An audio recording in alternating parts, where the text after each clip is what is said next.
네, 젤렌스키 우크라이나 대통령이 무기 지원을 호소하기 위해서 미국을 방문하고 있습니다. 네, 하지만 공화당의 반대로 미국의 추가 무기 지원이 어려워진 가운데 전쟁을 계속하는 것에 대한 회의론마저 나오고 있습니다.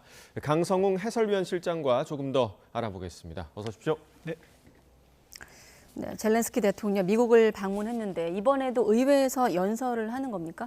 네, 상원에서만 하는 걸로 돼 있고요. 네. 하원은 하지 않는 걸로 돼 있습니다. 처음 작년 12월에 전격 방문했을 때는 상하 양원 합동의회에서 연설을 해서 굉장히 많은 박수를 받고 기립박수를 많이 받았습니다. 근데 이번에는 이제 그런 분위기는 나오지 않습니다. 특히 이제 민주당이 다수인 그 상원에서는 연설을 하는데 하원에서는 연설 기회를 갖지 못한 것 같습니다. 왜냐하면 공화당이 다수당인데 공화당 다수당에서 그걸 허용하지 않으면 할 수 없기 때문인데요.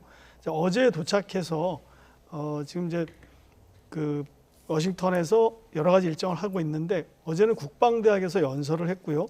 여기서 이제 만약에 미국이 예산안을 통과시켜주지 못한다면 우크라이나에 대한 무기 지원 예산을 통과시켜주지 못한다면 가장 기뻐할 사람은 푸틴이다.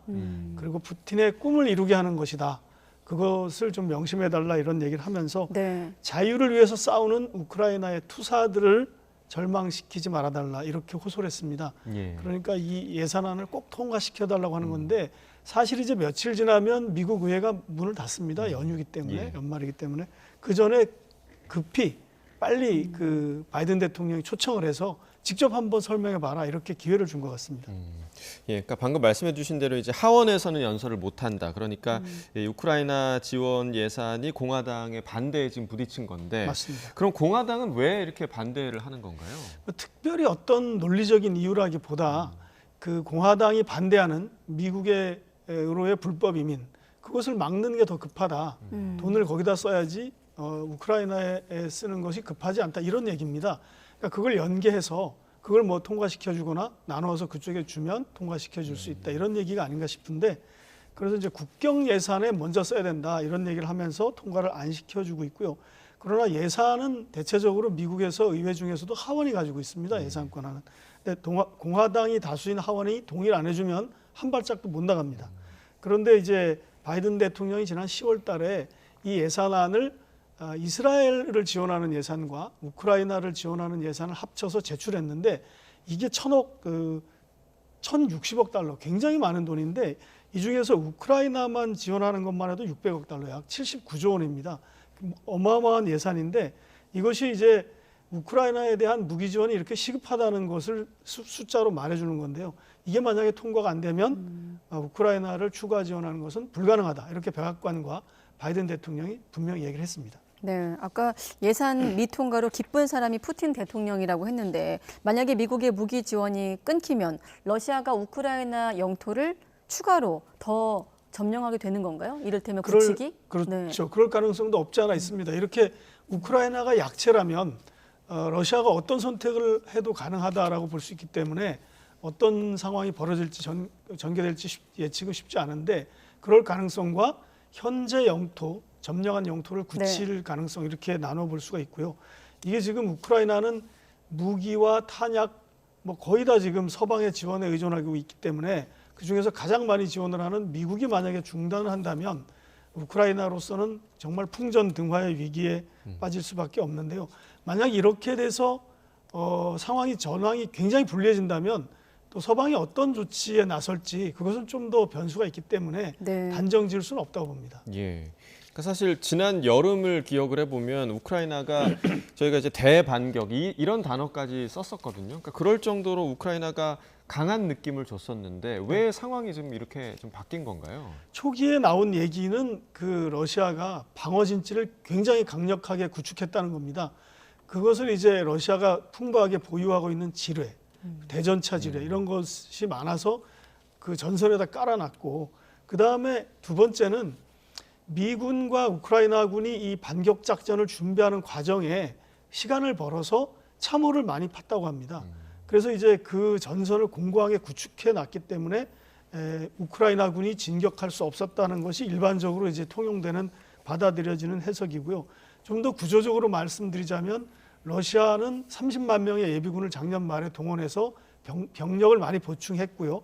그 다음에 이제 좀 전에 말씀드렸듯이 참호전을 대비했다라는 거고, 근데 특히 북한의 포탄 지원을 그 사이에 확보를 했고, 또 이란의 샤헤드라는 그 드론을 굉장히 많이 확보해서 반격 작전을 격퇴했다, 이렇게 지금 전문가들은 해석하고 있습니다. 예. 네. 이제 2월이 되면 만 2년이 되는 우크라이나 러시아 전쟁, 강성웅 해설위원 실장과 전황을 좀 분석하고 있는데 이건 어떻습니까? 미국이 사실상 작전을 지휘하고 병력 훈련까지 시켰는데도 성과가 없다고 보면 되겠습니까? 그렇죠. 여러 가지 안에 우크라이나와 미국 간의 어떤 입장 차이도 있었던 것 같습니다. 입장 네. 차이 중에 하나가 이 전선을 보면은 그 지도를 보면 쉽게 알 수 있는데요. 현재 러시아가 점령한 지역이 이 옆으로 이렇게 길게 누워 있는데 그것이 우크라이나군이 흑해 쪽으로 못 나가게 하는 지도입니다. 이 네. 지도인데요.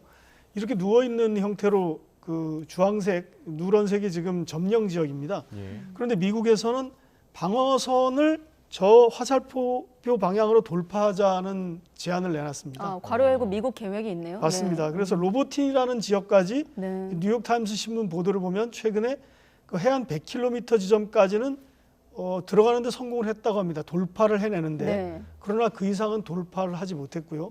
이 상황에서 우크라이나는 좀 동쪽을 좀 더 점령하자라는 의견을 냈는데 그래서 결국 의견이 통일이 안 된 것 같습니다. 그래서 약간 나누어서 했는데 미국의 방향대로 들어간 사람들은 그쪽 부대는 로보틴이라는 곳까지 들어갔다가 네. 거기서 사실 러시아의 저지선에 막혀서 더 이상 진전을 못했고요. 사실 이 준비를 하기 위해서 몇 달이 걸렸다고 합니다. 준비를 한다는 건 무슨 뜻이냐면 러시아의 저지선이 워낙 강한데 우크라이나 군대 36,000명을 뽑아서 독일에다가 보내서 거기서 미군이 훈련을 시켰습니다. 36,000명이 뭐 7개 사단이라고 하는데 9개 여단이라고 하는데요. 이 병력들을 왜 훈련시키냐면 돌파를 하는 데 있어서 필요한 장비와 그 작전을 숙지시키기 위해서입니다. 그래서 이제 미군이 가지고 있는 뭐 브래들리 전투 차량이라든지 네. 그다음에 그 우리나라에도 있는 주한미군도 가지고 있는 스트라이커 장갑차, 그다음에 독일에서 받은 레오파드 전차, 이런 최신 무기입니다. 지구상에서 가장 강력한 보병 전투 무기인데 예. 그런 무기를 사용법을 알려주고 작전을 이제 숙달하는 과정에서 시간이 걸렸는데 그런 것들이 근데 실제 전장에 나가 보니까 러시아인데 다 막혔다고 합니다. 그래서 이 많은 레오파드 전차와 브래들리 전투차 같은 것이 그다음에 스트라이커라고 하는 최강 무기도 매우 많이 격파됐다고 합니다. 그러니까 그 과정에서 사실 미국도 이 전투를 다 이길 수 없다라는 것, 그 러시아 군대에 맞서서 공격의 돌파선이 막혔다라는 것, 그것이 네. 하나의 원인이라고 볼 수 있고요. 좀 전에 말씀드린 대로 이게 분산됐다라는 것, 그것도 좀 하나의 원인인 것 같습니다. 네. 네. 그러니까 전쟁이 진행되면서 뭔가 한계를 느끼고 있는 그런 상황이 아닌가 좀 생각이 드는데, 그러니까 러시아의 푸틴 대통령 같은 경우는 지금 최근에 출마 선언까지 또 했다고 하더라고요. 대선 출마. 맞습니다. 이렇게 되면 거의 뭐 전쟁 승리할 것 같다, 이렇게 굳히기에 좀 들어간 거 아닌가요? 네, 지금 뭐 전체적인 국제 정세를 보면 러시아가 굉장히 유리한 국면으로 네. 계속 가고 있습니다. 네. 재밌는 것은 이 푸틴 대통령이 지난주 8일에 크렘린궁에서 어떤 대선을 출마한다는 입장을 사실상 공식화하는 행사가 있었습니다. 군인들을 불러 모아서 훈장을 수여한 다음에 거기서 나온 얘기인데요. 거기에 나온 군인들 중에 그 러시아가 점령한 지역, 우크라이나 동부의 도네츠크 인민공화국에 있는 군인들이 나와서 훈장을 받았습니다. 그런데 아주 이거 각본이 짜여졌던 것 같은데요. 그 중에 중령이라는 지휘관이 직접 푸틴 대통령에게 다시 대통령 선거에 나가달라 이렇게 얘기를 했고 대통령 푸틴은 출마하겠다 이렇게 응하는 형식으로 자기의 이제 대선 출마 입장을 밝혔습니다. 굉장히 상징적이고 예. 어떻게 보면은 이제 그 어떤 심리전인데요. 그 우크라이나의 저항을 물리치고 점령지를 굳히고 거기서 내년에 대통령 선거도 직접 투표를 하도록 하겠다. 네. 이게 지금 러시아 정부 입장입니다. 그러니까 일단은 이 점령지는 굳히고 이것은 러시아 영토로 완전히 편입하겠다라는 자신감을 가지고 또 대통령 출마까지 이렇게 선언한 상태입니다. 예. 네. 아무튼 우크라이나 상황은 점점 나빠지고 있는데 아까 들어보니 미국의 지원 분위기도 식어가는 것 같거든요. 네네 그렇습니다. 아까 말씀대로 2022년 12월에 우크라이나의 젤렌스키 대통령이 처음 방문했을 때는 정말 그 당시 낸시 펠로시 하원 의장과 그 다음에 이제 그 상원 의장이 같이 나와가지고 그 젤렌스키 대통령이 자기 국기에 사인해가지고 이렇게 주고받고 하면서 뭐 손등에 입맞춤을 한다든지 굉장히 환대를 했는데 지금은 이제 그런 게 싹 없어졌습니다. 그것은 바로 이제 2022년 11월에 공화당이 하원의 다수당이 되면서 완전히 바뀌었는데요. 네. 사실 그것은 미국의 여론을 반영한 것이라고도 할 수 있겠습니다. 왜냐하면 의회 의석 분포가 그렇게 됐거든요. 우리가 단 1센트까지 아주 잘 쓰고 있다. 이렇게 얘기를 했습니다. 예. 정말 이 돈을 빌리러 가는, 무기를 지원받으러 가는 한 나라의 국가 원수의 입장이 어떤지 그걸 이렇게 알아볼 수 있게 하는 대화인데요.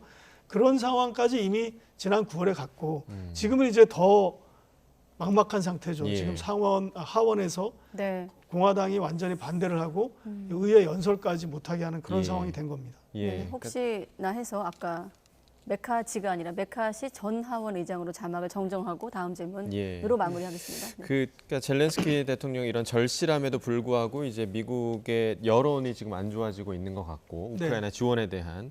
근데 이제 우크라이나 지원이 이 바이든 대통령의 이제 내년 대선 출마 이 부분에도 좀 영향을 줄 수 있는 부분이 좀 있다고 보십니까? 맞습니다. 그러니까 그 지금 많은 미국 여론을 보면 우크라이나 전쟁에 미국이 너무 많이 지원을 하고 있다라는 그 여론조사가 나오고 있습니다. 네. 파이낸셜 타임스와 미시간대 로스 경영대학원이 같이 조사를 했는데 너무 많이 지원하고 있다는 사람이 48%, 그리고 충분히 지원하고 있지 않기 때문에 더 해야 된다는 사람은 11%밖에 안 됩니다. 예. 그렇기 때문에 미국 여론이 굉장히 돌아섰고 특히 공화당 지지자 가운데는 65%가 너무 많이 지출하고 있다. 우크라이나에 대해서. 네. 물론 이스라엘에 대해서도 그렇게 많이 지원하는 걸 좋아하지는 않습니다.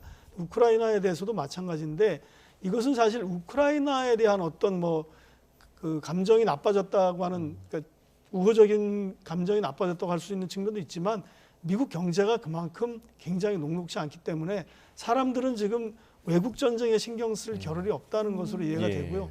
그 틈을 이제 트럼프 전 대통령이 재출마를 의사를 밝히면서 파고들고 있기 때문에 그리고 또 그 격차가 계속 벌어지는 양상이기 때문에 바이든 대통령의 재출마 그리고 재당선에 대한 그런 어떤 가능성은 이 우크라이나 전쟁 때문에 좀 낮아지는 그런 상황이라고 볼 수 있을 것 같습니다. 네, 그렇군요. 여론조사가 우크라이나 너무 많이 지원하고 있다는 게 좀 네. 상대적으로 높다.